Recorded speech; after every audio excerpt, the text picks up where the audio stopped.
Tour പോകാൻ തുടങ്ങും. അപ്പൊ നിന്റെ മോൻ വീർത്തിരിക്കും. ഞാനെന്തോ കുറവാ റിജിയുടെ വരുത്തേക്കുന്നേ.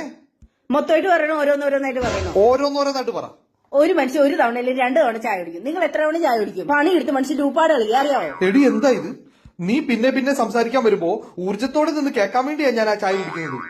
അതും നിനക്ക് വേണ്ടിയാണ് റിജി. അപ്പൊ നിങ്ങൾ ഈ വഴി കൂടി പോകുന്ന പെണ്ണുങ്ങളെയൊക്കെ വായി നോക്കുന്നോ? അതോ എന്നെ സംബന്ധിച്ചിടത്തോളം ലോകത്തിലെ ഏറ്റവും വലിയ സുന്ദരി നീയാണ്. ഇനി വേറെ വല്ല സുന്ദരികൾ ഇറങ്ങിയിട്ടുണ്ടോ എന്നറിയാൻ വേണ്ടി ഞാൻ നോക്കുന്നതാ. അതും നിനക്ക് വേണ്ടിയാണ് റിജി. പിന്നെ ഞാൻ ഉണ്ടാക്കി തരുന്ന ഭക്ഷണത്തിന് എപ്പോഴും നിങ്ങൾ എന്തിനാ കുറ്റം പറയുന്നേ? കുറ്റം പറയുന്നതാണോ ഇത്? നീ ഫുഡ് ഉണ്ടാക്കി തന്ന് എന്റെ ബാക്കിലെ രുചിയെല്ലാം അങ്ങ് വളർന്നു. അത് ചോദിക്കുക വീണ്ടും വീണ്ടും രുചിതാ, വീണ്ടും വീണ്ടും രുചി തരാൻ. അതുകൊണ്ടല്ലേ, അതും നിനക്ക് വേണ്ടിയാണ് റിജി. നിങ്ങൾ ഇതുവരെ എനിക്ക് സർപ്രൈസ് ഗിഫ്റ്റ് വെച്ചിട്ടുണ്ടോ? നിർത്ത്. കിട്ടുന്ന കാശെല്ലാം കൂട്ടി വെച്ചേക്കുവാ. എന്തിനാ? നിന്റെ ഭാവിക്ക് വേണ്ടി മാത്രം റിജി.